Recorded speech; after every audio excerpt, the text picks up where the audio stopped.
Hello everyone, you are watching Chemistry with Fatima. Today's topic is Avogadro's number and mole concept.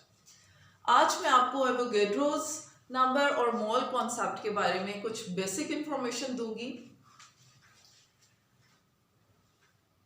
Have you ever counted shoes, eggs, oranges? Definitely there are so many substances around us. इस दुनिया में बहुत सी चीज़ें हैं और जितनी भी substances हैं हम उन सब चीज़ों को किसी न किसी यूनिट के अंदर काउंट करते हैं.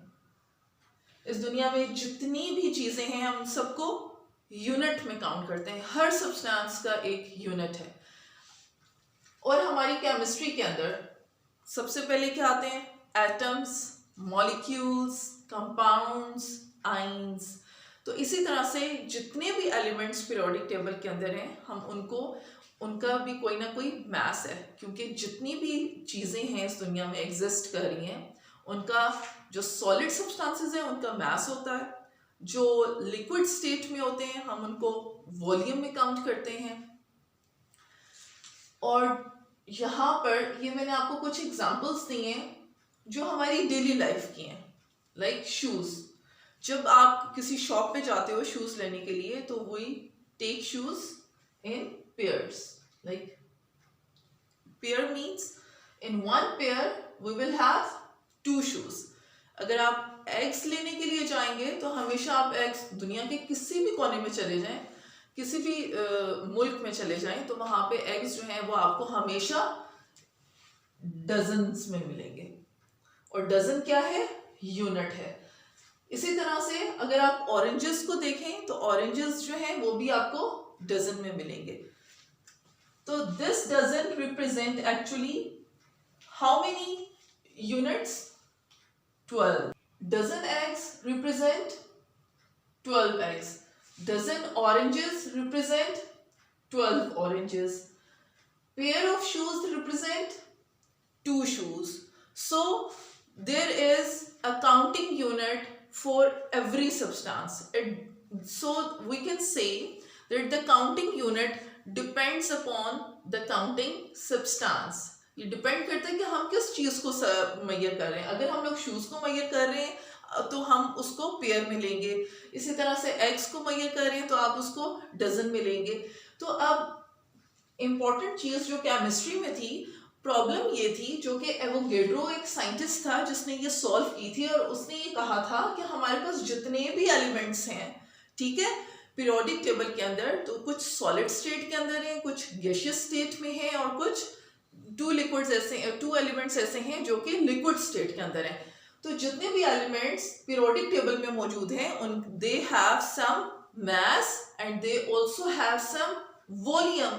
और लिक्विड्स और गैसेस जो होती हैं उनको हम लोग हमेशा वॉल्यूम के अंदर काउंट करते हैं. और जितने भी सॉलिड एलिमेंट्स होते हैं, सॉलिड सब्सटेंसेस जो होते हैं, हम उनको हमेशा उनका मास कंसीडर करते हैं, उनको मास में मेजर करते हैं. तो यहाँ पर मैंने आपको 3 एग्जांपल्स दिए हैं. Like oxygen is an element, ठीक है, sulphur is also an element and water is a molecule.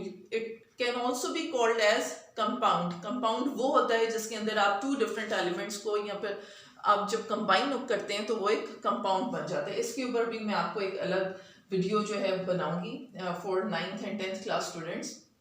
अब हम अपने टॉपिक पर आ जाते हैं. ये जो ऑक्सीजन एक एलिमेंट है, हमने साइंटिस्ट जो थे उन्होंने ये कहा कि हम लोग इनको मैयर किस में करें, उसके लिए भी एक यूनिट जो है वो होना चाहिए. तो ऑक्सीजन जो है एक एलिमेंट है और हम उसका पीरियोडिक टेबल के अंदर जो एटॉमिक मास है वो 16 ग्राम है. सल्फर जो है हम लोग जितने भी एलिमेंट्स हैं पीरियोडिक टेबल के अंदर उनके एटॉमिक मासेस से उनको मैयर करते हैं. सल्फर का एटॉमिक मास है 32 ग्राम. वाटर जो है कंपाउंड, उसका जो एटॉमिक मास है दैट इज 18 ग्राम, राइट. अब जो 16 ग्राम एटॉमिक मास ऑक्सीजन का है, जानना ये था, जो इंपॉर्टेंट चीज थी वो ये थी कि 16 ग्राम मास ऑफ ऑक्सीजन में number of atoms, number of molecules कितने होंगे? जो स्मॉलेस्ट यूनिट है that is number of atoms. तो 16 ग्राम ऑफ ऑक्सीजन के अंदर नंबर ऑफ एटम्स कितने होंगे?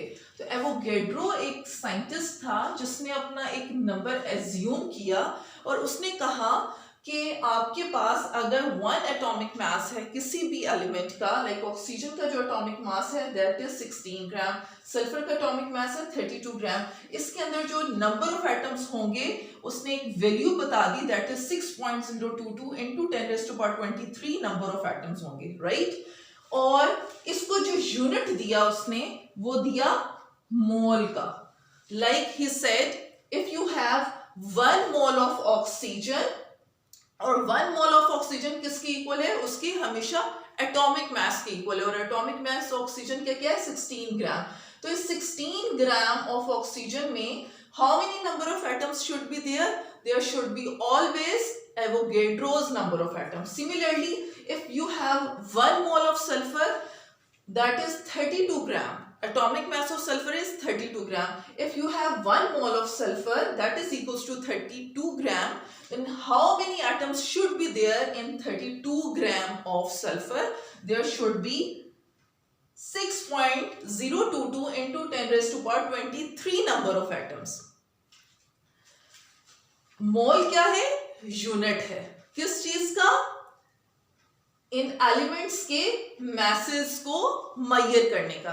क्यों? क्योंकि हर सब्सटेंस का अपना एक काउंटिंग यूनिट होता है। इसी तरह से एलिमेंट्स जितने भी हैं पीरियोडिक टेबल में उनका भी एक काउंटिंग यूनिट है जिसको हम लोग मोल का नाम देते हैं। अब आपको मोल का जो कॉन्सेप्ट है वो आइडिया उसका समझ में आ गया होगा। मैंने यहाँ पे डेफिनेशन भी लिखी हुई है। A mole is an amount of a substance, amount है सब्सटेंस की, राइट? ये अमाउंट है सब्सटेंस की, like this is the 16 gram of oxygen that contains Avogadro's number of particles of that substance. Like 16 gram of oxygen के अंदर हमेशा number of atoms कितने होंगे? Avogadro's number of atoms. अब आपके माइंड में एक क्वेश्चन अराइज हो रहा होगा कि ये ऑक्सीजन का एटॉमिक मास 16 है, सल्फर का जो एटॉमिक मास है वो 32 है ग्राम, राइट? अब जो इसका एटॉमिक मास है वो किसके इक्वल है? 1 मोल के। सल्फर का एटॉमिक मास किसके इक्वल है? 1 मोल के। अब इनके मासेस जो हैं 16 ग्राम कम है, 32 ग्राम जो है वो ज्यादा है, तो इनके अंदर नंबर ऑफ एटम्स जो हैं वो सेम क्यों है?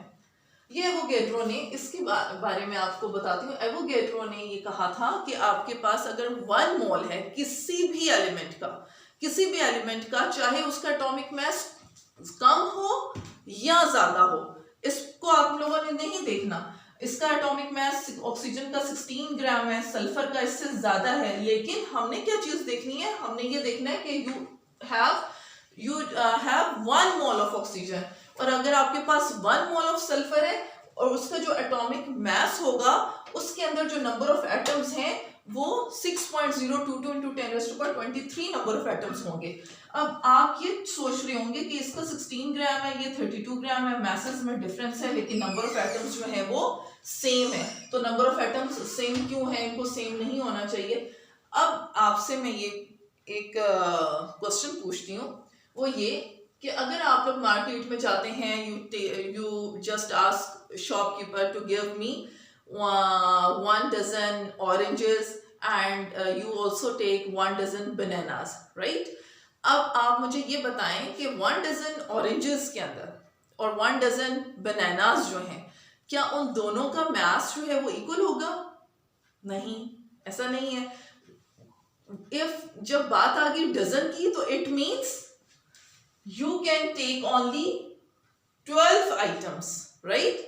और जब बात आ गई ऑरेंजेस की, चाहे उनका मास कुछ भी हो, बनानास हो, आप 12 बनानास ले रहे हैं या 12 ऑरेंजेस ले रहे हैं, तो आप उसका वहां पे मास मेजर नहीं करते हैं, राइट? उनका मास कम भी हो सकता है, ज्यादा भी हो सकता है।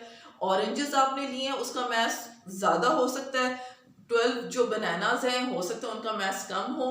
तो आपने जो यूनिट है आपने उसको माइंड में रखना है कि आपको चीज क्या चाहिए। जो भी चीज बाय करनी है, अगर आप शुगर बाय कर रहे हैं मार्केट में जाकर, तो आप शॉपकीपर को क्या बताएंगे कि आपको क्या क्या चीज चाहिए, कितनी अमाउंट में चाहिए। तो जब आप अमाउंट बताएंगे ये जो मैंने आपको यहाँ पे बताया था कि mole is an amount of a substance, mole हमें क्या बताता है कि सब्सटेंस की अमाउंट के बारे में बताता है। तो जब आप शॉपकीपर के पास जाते हैं और आप कहते हैं कि हम मुझे शुगर दे दो, तो वो शॉपकीपर आपसे ये पूछता है कि आपको शुगर कितनी क्वांटिटी में चाहिए, किस यूनिट में चाहिए। तो आप कहते हैं मुझे केजी में दे दें, किलोग्राम में दे दें, ठीक है, या हाफ केजी दे दें, 2 केजी दे दें, 3 केजी दे दें। तो जो किलोग्राम है वो क्या है, यूनिट है, किस चीज का, मैस का। और मैस किस चीज के, वो है शुगर का मैस है। तो आप कोई भी चीज जब आप परचेज करते हैं जाकर, तो आप उसको किसी ना किसी यूनिट में परचेज करते हैं। तो इंपॉर्टेंट चीज क्या है जो आपने माइंड में रखनी है, वो क्या है, वो यूनिट है।